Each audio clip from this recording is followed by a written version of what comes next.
John chapter 9. We're going to talk about blindness, the healing of the man born blind by Jesus. It's going to take the entire chapter, because the entire chapter is one story. It's 41 verses and quite lengthy, so we're not going to read the entire thing so that I have a little time to preach and we still have some food left. I know Tom's out there, so he's going to be eating early and while he watches the door. So if I don't hurry, we all lose. No cupcakes. I'm gonna read the first 7, the last 6 or so verses of John chapter 9. We're going to refer to the big block in the middle, but not read them and not go slow through them. But let's read John 9, 1 through 7, and then 35 through 41. John 9, 1. As he passed by, he saw a man born blind, or blind from birth. And his disciples asked him, "Rabbi, who sinned, this man or his parents, that he was born blind?" Jesus answered, "It was not that this man sinned or his parents, but that the works of God might be displayed in him. We must work the works of him who sent me while it is day. Night is coming when no one can work. As long as I am in the world, I am the light of the world." Having said these things, he spit on the ground and made mud with his saliva. Then he anointed the man's eyes with the mud and said to him, "Go wash in the pool of Siloam," which means sent. So he went and washed and came back seeing. Now down to verse 35. Jesus heard that they had cast him out, and having found him, he said, "Do you believe in the Son of Man?" He answered, "And who is he, sir, that I may believe in him?" Jesus said to him, "You have seen him, and it is he who is speaking to you." He said, "Lord, I believe," and he worshipped him. Jesus said, "For judgment I came into this world, that those who do not see may see, and those who see may become blind." Some of the Pharisees near him heard these things and said to him, "Are we also blind?" Jesus said to them, "If you were blind, you would have no guilt. But now that you say, 'We see,' your guilt remains." Lord, guide our minds and hearts as we ruminate on this chapter of your word. Help us to see Jesus and know him better. In Christ's holy name, amen. Okay, so the Gospel of John, he tells a lot of stories, but in a unique and particular way and in a unique manner. And he does it often. He records miracles because they symbolize something. The miracles always mean something. So the feeding of the 5,000, what was that really about? It was about spiritual hunger. Or the healing of the lame man beside the Bethesda pool. It was about not just physical wholeness, but spiritual wholeness. So today, he heals a blind man, a man who was blind all the way from his birth. And the same thing, this is how John the Apostle works. He wants us to think about physical blindness, but also spiritual. So we're going to talk about physical blindness, spiritual blindness, and what heals it all. That's the 3 parts of the sermon. I want to keep it very simple today. It's physical, the spiritual, and what heals it all. Better said, who? First, blindness. So, okay, the story starts very simply as if Jesus is just passing through. They passed by a man who was blind from birth, begging on the side of the road. This would have been the occupation of the individual. It would have been his day. This is how he gets by. He holds out a cup and he says, "Please, can you spare any change?" Basically, can you spare anything for a blind man? There was no possibility for him to work or do anything. So Jesus passed by and saw a blind man, a man who was blind from birth, and his disciples asked him, "Rabbi, who sinned, this man or his parents, that he was born blind?" In a way, his disciples, you're walking with Jesus, you see a blind man, you have compassion for him, and you want to say, how can we make sense of the fact that this man is blind? Why is this? Why was he born blind? He didn't blind himself doing something foolish. He was born blind. Why? How can we make sense of this? And this blind beggar, we can put together from later words in this chapter. He was a young man, a young adult man, parents still alive, yet not a child. This man missed his entire childhood. He missed seeing it, at least. Why does this happen? Is it his fault? That's really the disciples' first question. Is it his fault? What did he do? Who sinned? This man? Because maybe he deserves it. And so the disciples just, hey, Jesus, did he deserve it? What did he do something? In Judaism of this day, it was regarded as possible to sin even in the womb. And it was regarded as possible for God to punish you for a future sin. So they had two possibilities they were asking about. Is God punishing you? This guy, and made him blind. In Luke 13, people asked him a very similar thing. A tragedy had happened in the area. A tower fell and killed a bunch of people. And Jesus was asked, what did they do? Were they worse sinners? Is that why that happened to them? Well, when we ask, is it his fault?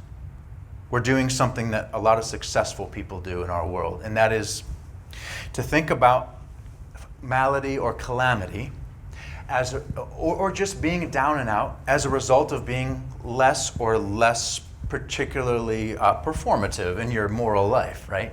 So those people who are successful generally preach, generally say that success is gettable for everybody. If you just work hard enough, if you just do life right, you'll be as successful as me.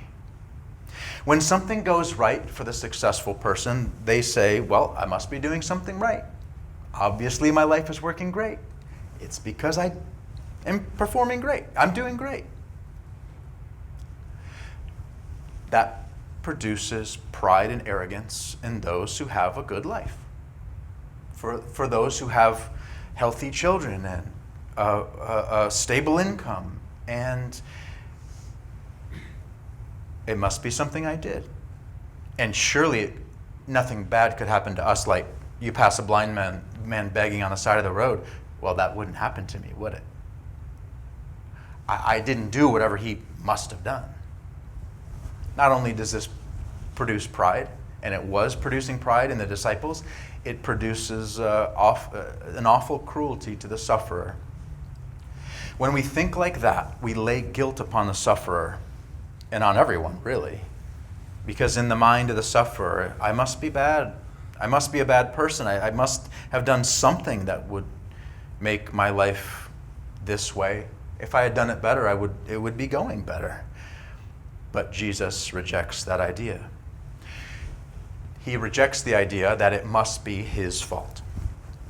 And he rejects the other idea, that it must be his parents' fault. And it's always one of the two. Is it that guy's fault? Did that guy sin, or was it his parents? Is it his fault or somebody else's fault? Jesus also rejects that idea. Did his parents do this to him? Certainly someone is to blame. And this is often how it goes for other folks. When we personally, or people we have a lot of love and compassion for, suffer, one reaction is to blame others and say, it must be their fault, let's get them. So we become angry, and we sort of embody a victimization, right? It must be his parents' fault. Let's embody a sort of a victimization for him. What did they do? His life would be way better. Either it's his fault or it's his parents' fault. He's either a victim of a gross sin, or he's the perpetrator of a gross sin. Can't be anything else. And Jesus smashes both and says, no, this is all according to God's plan. This is all a part of the plan. Jesus rejects both of those options. It isn't his fault. It isn't his parents' fault. It was not that this man sinned or his parents, verse 3, but that the works of God might be displayed in him. Jesus says that blindness, even suffering of this kind, is in God's control, and it can be within God's purpose. He can do something great with it. These two options, somebody sinned, his parents sinned, are just too simple. The relationship of sin to suffering in an individual's life is not necessarily a simple one-to-one. All suffering does indeed come from sin in general. The fall. The world is not the way it's supposed to be because sin is in the world. That is true, but that's a general statement. It does not necessarily mean that sin in particular means that suffering in particular can be pointed to it. And that's what Jesus is saying. It's not the direct consequence in every case. It can be. There's a few times in the Bible, maybe many times in the Bible, that you could say. In the Old Testament, Numbers chapter 12, Miriam sinned and was stricken with leprosy. In another place in the Old Testament, the earth opened and swallowed people who did wrong. It can be. Things can be a direct result of sin, but they're not always. The disciples assume everything that goes wrong means that somebody did something to deserve that wrong. Something specific happened to deserve it. And that's the only categories they can do. And Jesus just rejects them out of hand. No, he says the work of God needs to be displayed. And so he was born blind, and he continued to be blind all the way into his adulthood for this moment. His suffering is governed and ruled over by the King of the universe, by God's own will, so he's saying this man's blindness is not for nothing, it's not purposeless, and it's not senseless, and still it's not something that we should pile on him about. God's will governs his suffering, and it will govern your suffering. And God has a loving agenda. Things that were meant for evil can be turned by God for good, like in Genesis chapter 50 in Joseph's story. Things like blindness can be turned for good. And so, Jesus rejects those ideas. And he says, watch this. Verse 6. Having said these things, he spit on the ground and made mud with the saliva. And then he anointed the man's eyes with the mud. My mom did not let me spit when I was a kid. I was not allowed. Like, if I got to go camping with my dad, I'm spitting, yes, we're being men. But I was not allowed. Like, spitting is gross, right? Really no different here. Jesus is doing something that, it's gross. Saliva is defiled in their culture as well, even with like a moral component to it.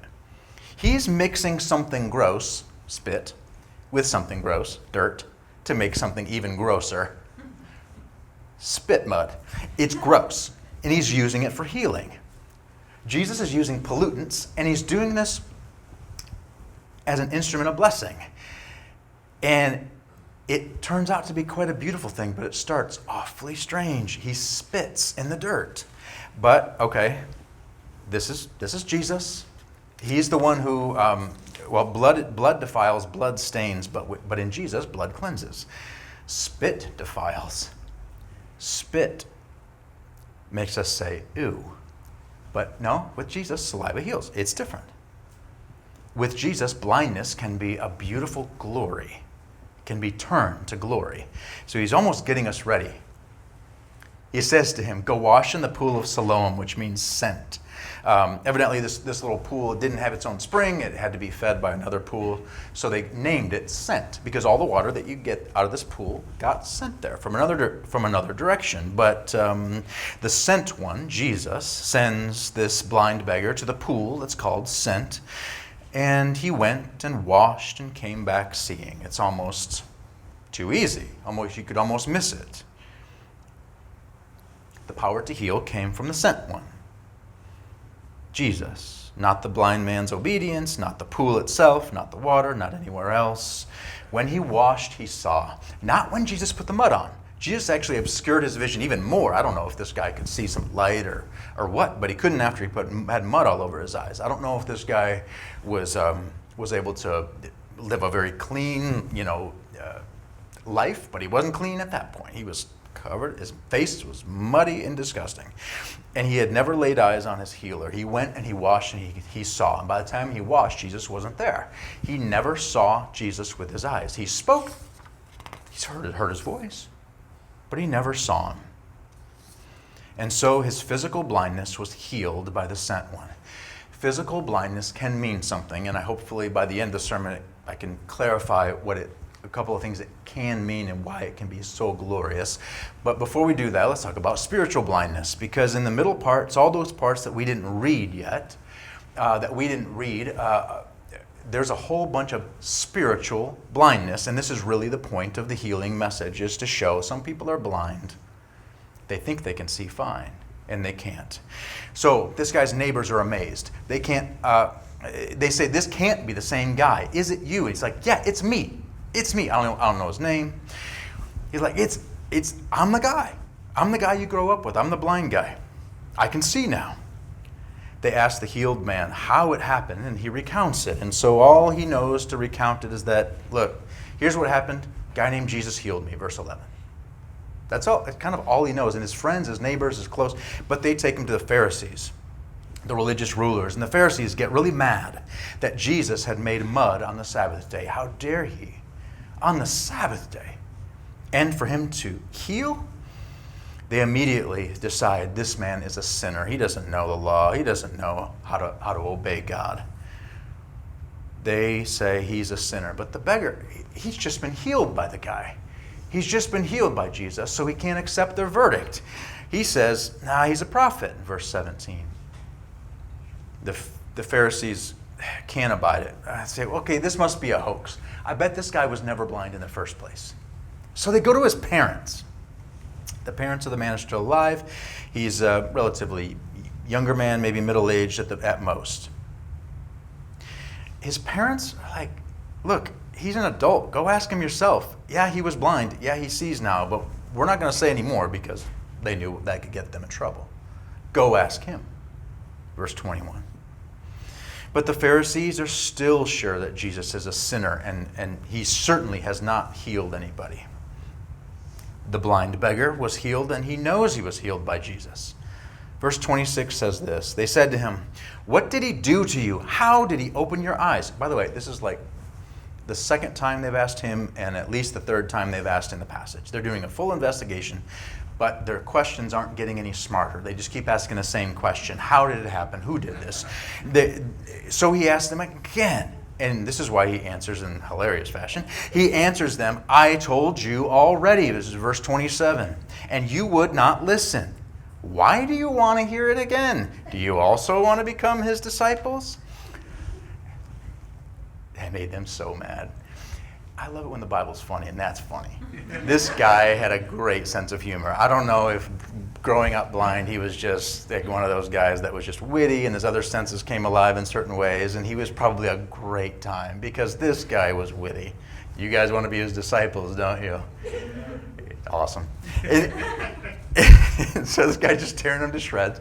And these religious leaders are so angry and arrogant and absolutely sure that they're right. They cannot be wrong. It doesn't matter what the results of all these questions are and all the evidence that they have that this guy really did get healed by Jesus. They are sure this can't be. They can't even admit the healing event even happened. They're spiritually blind because they kind of decide to be. They don't want to know. They don't want to see. It doesn't matter what the answers are. They can't admit that God listened to Jesus' prayer.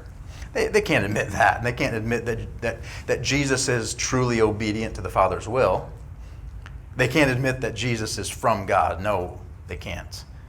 The blind beggar, is incredulous at their stupidity, really. They're willingly stupid. And so his responses are so great that he gets expelled. They were in Jerusalem still at the time, so it could have been expelled out of the temple grounds, out of the fellowship, out of a synagogue, but whatever. He's cast out. He doesn't get to be a part of the fun anymore. The blind cast him out, and he's the only one who can really see. So I found this is an interesting short story by H.G. Wells. the writer of the War of the Worlds, he wrote a short story called The Country of the Blind. And it was written over 100 years ago now, actually, 1904. And it's about a fictional, inaccessible, luxurious valley in Ecuador. And due to a strange disease, everyone in the story, all the people in this town are blind. But after 15 generations of blindness, there was no recollection of sight or color or the outside world at all in society whatsoever. They no longer knew they were blind. This is just what we are. But a man from the outside accidentally fell into their midst. Evidently, he falls off a cliff in the story, and he survives. But he stumbles into their forgotten country, a country that nobody in the outside world knew existed, and one where they didn't know anything existed outside of their world. And he realizes they're all blind, and he tries to tell them about sight. Look, you here, you people, he said, there are things you do not understand in me. And once or twice, a couple of the people from this town try to listen to him, and they try to understand, okay, what is this sight that he's talking about? And they sat, and it kind of made them uncomfortable, and their ears, it tried to listen, but it was just, it made no sense. They just had no category for what sight was. They never believed him. They thought he was crazy.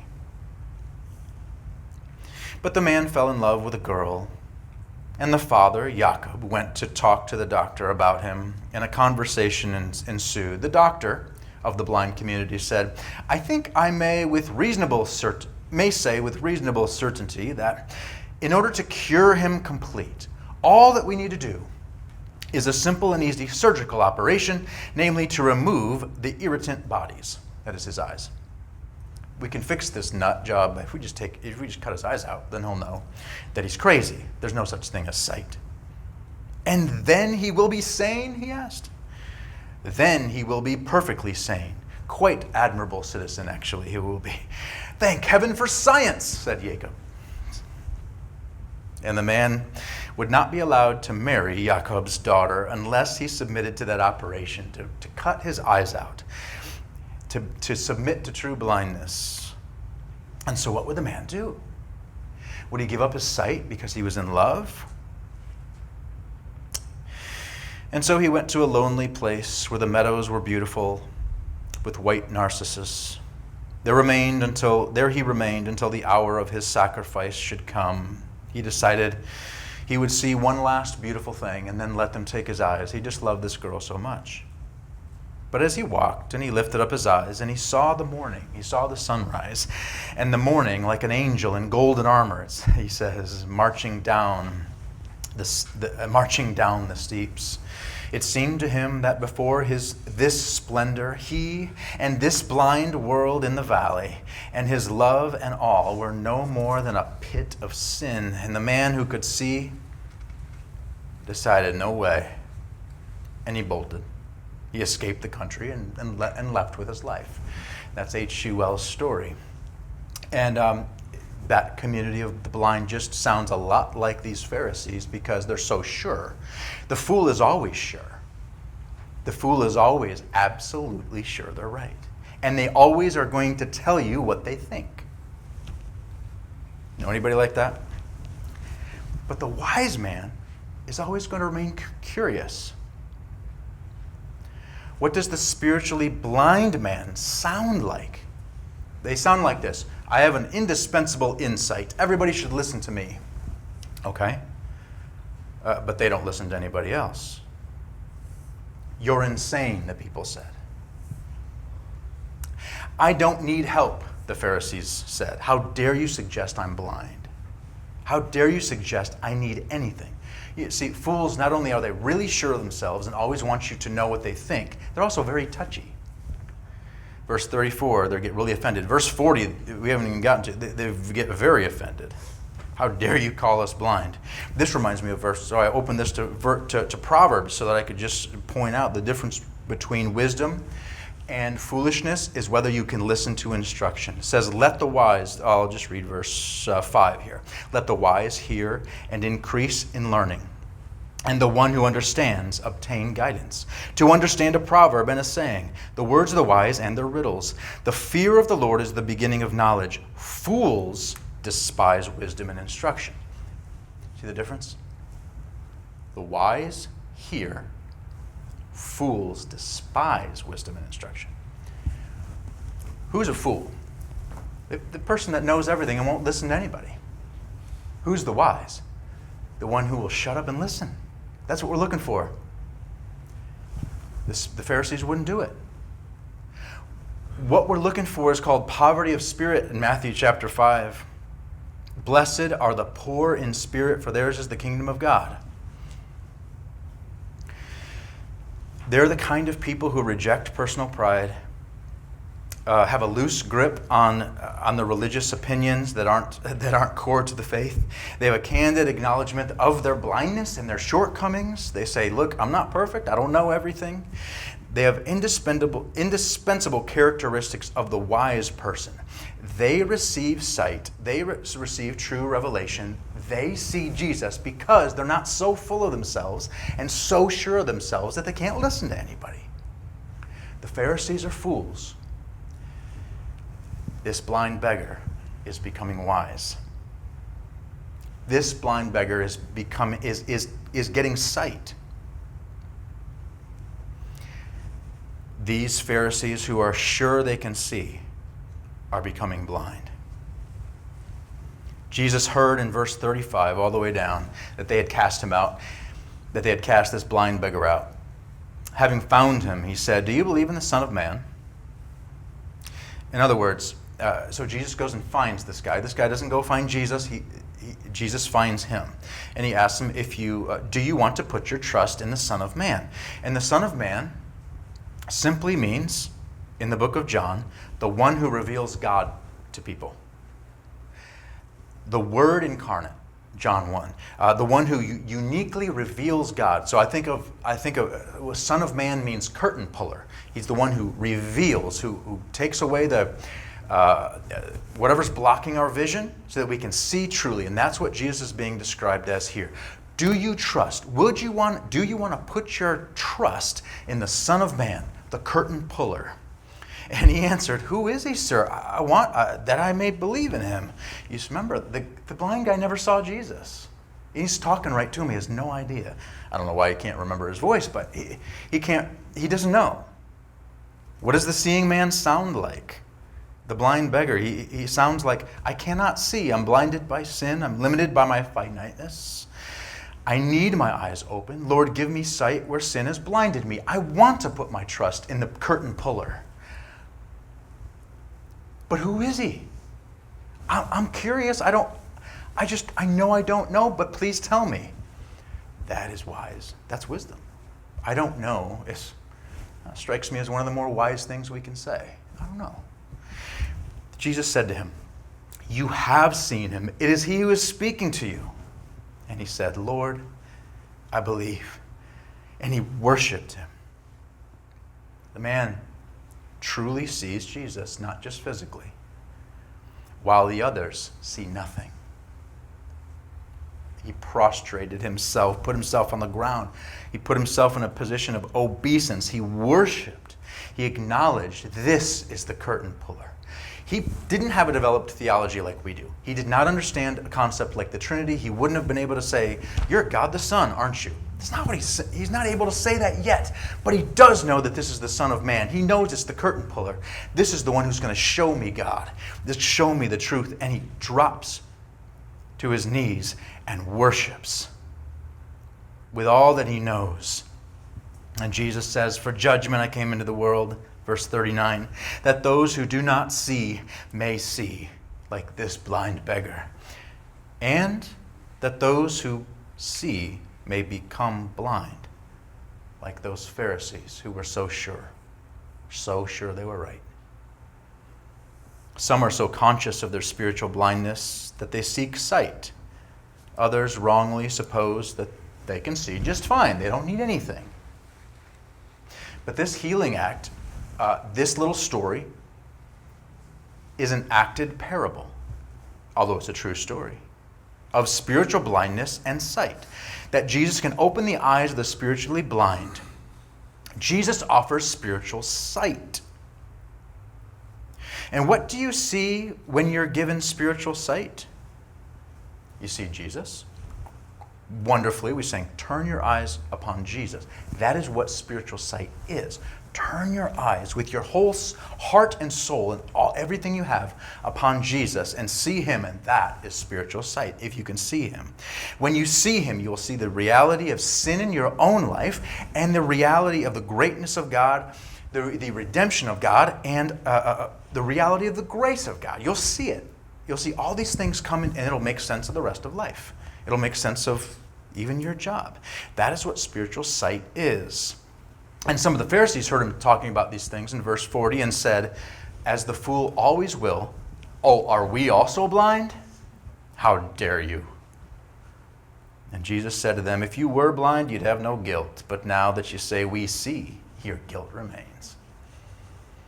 Your arrogant sureness that you have everything sewed up has blinded you. Your sin remains.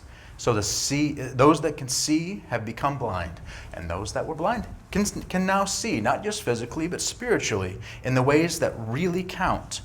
There are brilliant people in the world, is I think one of the things we can take from this passage. There are really brilliant people in the world, maybe the most brilliant, the most successful, who are also at the greatest disadvantage when it comes to what's most important, the gospel.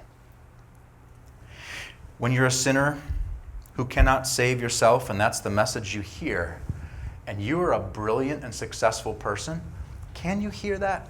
Can you accept, oh, I'm a sinner and I can't save myself? I can't do anything for myself? Those who are truly lost are the proud who cannot hear.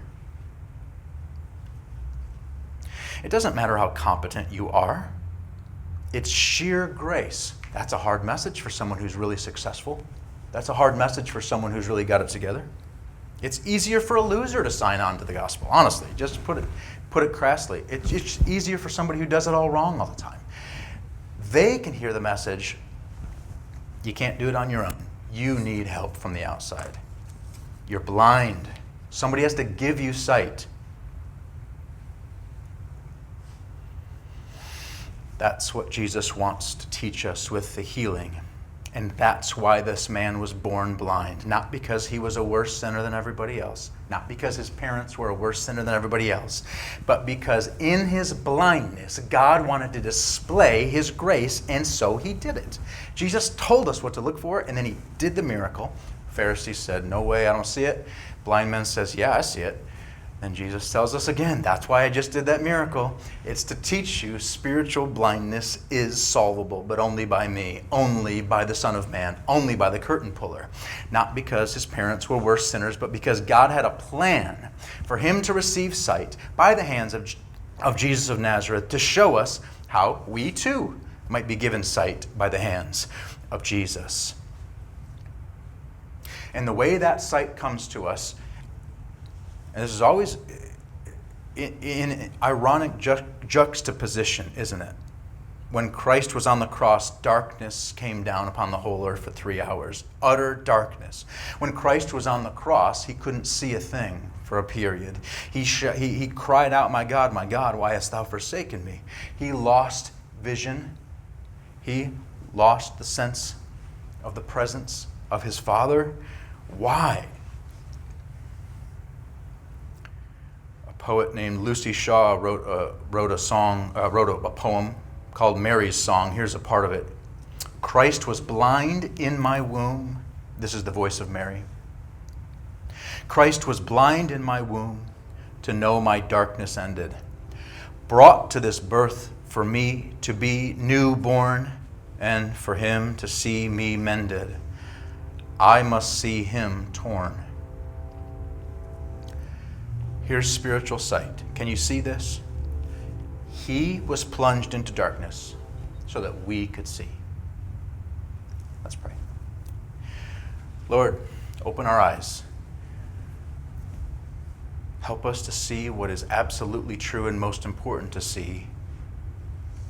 You are great. God, you are holy and powerful. We are small and sinful and in great need, and you have provided salvation and redemption. And Lord, given us the tools to live a brand new life. Would you make these things true of us? Give us true sight and help us to act like we can see day in and day out in reliance upon you. Help us to be humble so that we rely on you moment by moment. In Jesus Christ's name, we pray all those things for each other.